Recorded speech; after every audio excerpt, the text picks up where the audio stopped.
नमस्कार दोस्तों। आज हम आपको इंडिया के कुछ ऐसे महान इन्वेंटर्स के बारे में बताएंगे जिनकी डिस्कवरीज ने पूरी दुनिया को बदल दिया, लेकिन टाइम के साथ हम उन्हें भूल गए। जी हाँ दोस्तों, ये कहानी है उन स्टार्स की जो हमारे ही आसमान में चमके, लेकिन उनकी चमक थोड़ी कम दिखाई दी। ये कहानी है उनके स्ट्रगल्स की, उनके पैशन की और उनकी कमाल की टैलेंट की, जिन्होंने इंडिया को पूरी दुनिया में फेमस बनाया। तो चलिए मिलकर इन गुमनाम हीरोज को याद करते हैं और उनकी स्टोरीज से कुछ सीखते हैं, क्योंकि उनकी स्टोरीज हमारे फ्यूचर को ब्राइट बनाने की हिम्मत देती हैं। दोस्तों, कभी सोचा है कि रेडियो कैसे चलता है?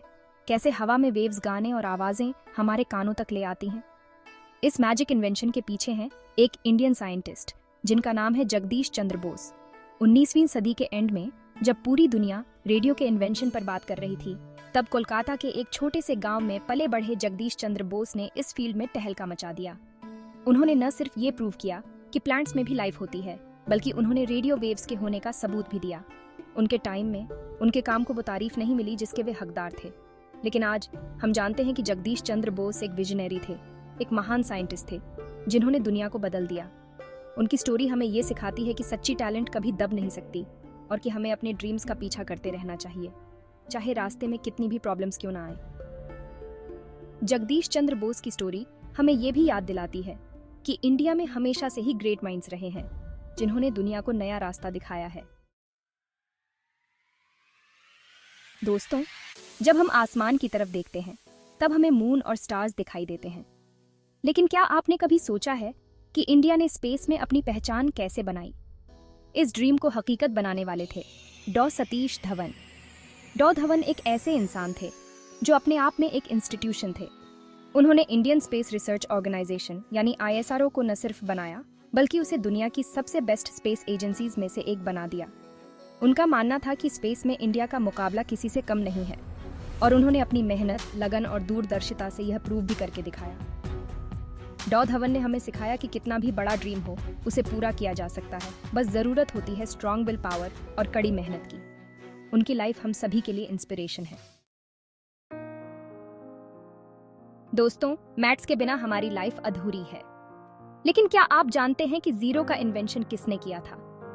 यह कमाल किया था इंडिया के एक महान मैथमेटिशियन और एस्ट्रोनॉमर आर्यभट्ट ने। आर्यभट्ट ने हमें न सिर्फ जीरो का कॉन्सेप्ट दिया, बल्कि मैथ्स और एस्ट्रोनॉमी में इतने इंपॉर्टेंट कॉन्ट्रीब्यूशंस दिए जिनकी वजह से आज हम दुनिया को एक नए नजरिए से देख पाते हैं। उन्होंने PI का वैल्यू निकाला, अर्थ के घूमने का सही अंदाजा लगाया और इक्लिप्स लगने के रीजंस को भी समझाया। आर्यभट्ट जैसे महान स्कॉलर की देन है कि आज इंडिया को विश्वगुरु कहा जाता है। उनकी लाइफ हमें ये सिखाती है कि नॉलेज की कोई सीमा नहीं होती और कि हम अपनी सोच को बड़ा करके इम्पॉसिबल को भी पॉसिबल बना सकते हैं।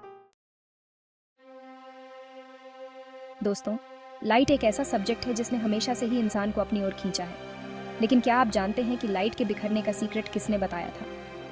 यह कमाल किया था इंडिया के एक महान फिजिसिस्ट चंद्रशेखर वेंकट रमन ने। रमन इफेक्ट के नाम से जाने वाला यह डिस्कवरी इतना इम्पोर्टेंट था कि इसके लिए उन्हें 1930 में फिजिक्स का नोबेल प्राइज से सम्मानित किया गया। यह पहली बार था जब किसी इंडियन को साइंस के फील्ड में यह सम्मान मिला था। रमन ने अपने काम से यह प्रूव किया कि इंडियन साइंटिस्ट्स भी दुनिया में अपनी एक अलग पहचान बना सकते हैं। उनकी लाइफ हमें यह सिखाती है कि लगन, मेहनत और डेडिकेशन से कोई भी लक्ष्य हासिल किया जा सकता है। रमन की लाइफ हमें यह भी याद दिलाती है कि हमें हमेशा सीखते रहना चाहिए और अपने आसपास की दुनिया को समझने की कोशिश करते रहना चाहिए। दोस्तों, आज जब हम एनर्जी क्राइसिस से जूझ रहे हैं, तब एटॉमिक एनर्जी एक इम्पॉर्टेंट ऑप्शन के रूप में सामने आई है। लेकिन क्या आप जानते हैं कि इंडिया के एटॉमिक एनर्जी प्रोग्राम की शुरुआत किसने की? ये काम किया था डॉ होमी जहांगीर भाभा ने। डॉ भाभा एक विजनरी साइंटिस्ट थे जिन्होंने इंडिया को एटॉमिक पावर से स्ट्रॉन्ग बनाने का ड्रीम देखा था।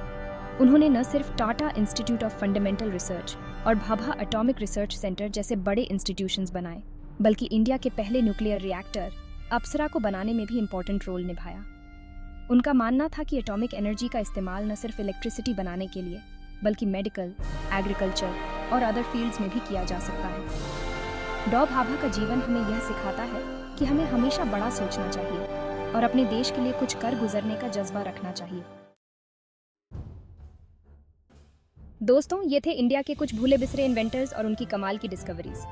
ये वो स्टार्स हैं जिन्होंने अपनी टैलेंट से न सिर्फ इंडिया बल्कि पूरी दुनिया को रोशन किया। हमें गर्व है कि हम ऐसे महान साइंटिस्ट की धरती पर पैदा हुए हैं। इनकी स्टोरीज हमें इंस्पिरेशन देती हैं, हमें यह याद दिलाती हैं कि हम भी कुछ कर सकते हैं, हम भी दुनिया बदल सकते हैं। अगर आपको यह वीडियो पसंद आया हो तो प्लीज़ इसे लाइक और शेयर ज़रूर करें, और ऐसे ही इंटरेस्टिंग और ज्ञानवर्धक वीडियोस देखने के लिए हमारे चैनल को सब्सक्राइब करना ना भूलें। धन्यवाद।